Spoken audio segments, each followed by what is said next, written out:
হাত ধোয়ার তাৎপর্য নিভাতে পারবে শৌচাগার দিয়ে? আমরা ইতোমধ্যেই জানতে পেরেছি স্বাস্থ্যসম্মত শৌচাগার ব্যয়বহুল এবং তৃণমূল পর্যায়ে পৌঁছাতে সময় সাপেক্ষ। সেখানে হাত ধোয়ার জন্য পানি ও সাবান সহজলভ্য এবং ব্যয়সাধ্য।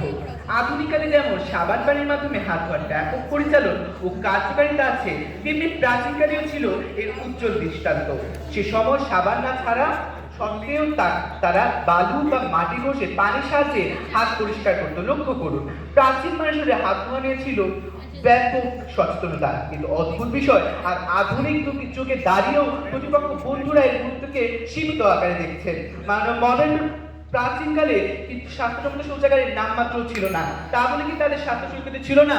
প্রশ্নগুলো প্রতিপক্ষের কাছে আশা করি উত্তর পাবো। মডার্ন ইতিমধ্যে আমাদের প্রথম বক্তা তার সুস্পষ্ট সংজ্ঞান ও দ্বিতীয় বক্তা তথ্য উদাহরণ প্রদানের মাধ্যমে ইতিমধ্যে আজকের বিষয়ের বিপক্ষে যুক্তি দেখে গেছেন। আচ্ছা, একটা জিনিস খেয়াল করলে দেখা যায়, প্রতিপক্ষ দলের দ্বিতীয় বক্তার ভাষ্য মতে আজকে উপস্থিত সকলের বাড়িতে কম বেশি স্বাস্থ্যসম্মত শৌচাগার আছে, সকলেই সেই শৌচাগার ব্যবহার করে ও প্রয়োজনীয় মনে করে। কিন্তু তবু আমাদের রূপ হয় কেন? কারণ সবাই হাত মুখে গুরুত্ব দেয় না, যার ফলে তারা বিভিন্ন সমস্যায় পড়ে। তাই আমরা বলছি শৌচাগারের তুলনায় হাত ধোয়া বেশি গুরুত্বপূর্ণ। আশা করি প্রতিপক্ষ বন্ধুরা তাদের কাঙ্ক্ষিত উত্তরটি পেয়ে গেছেন। মডার্ন বর্তমান অন্তর্বর্তীকালীন সরকার প্রধান উপদেষ্টা প্রফেসর ডক্টর মোহাম্মদ ইউনূস বলেছেন, আমাদের লক্ষ্য হচ্ছে 2030 সালের মধ্যে সবার জন্য নিরাপদ ও বিশুদ্ধ পানির সাহায্যে হাত ধোয়ার বিষয়টি সুনিশ্চিত করা। প্রতিপক্ষ বন্ধুরা, যদি হাত ধোয়া গুরুত্বপূর্ণ নাই হতো, তাহলে কেন প্রধান উপদেষ্টা স্বাস্থ্যসম্মত শৌচাগারকে উপেক্ষা করে হাত ধোয়ার বিষয় বাড়িতে বললেন? প্রশ্নের প্রতিপক্ষের কাছে আশা করি উত্তর পাবো। তাই প্রতিপক্ষ বন্ধুরা অন্ধমোহ ছেড়ে দিয়ে আমার সাথে একসাথে বলুন,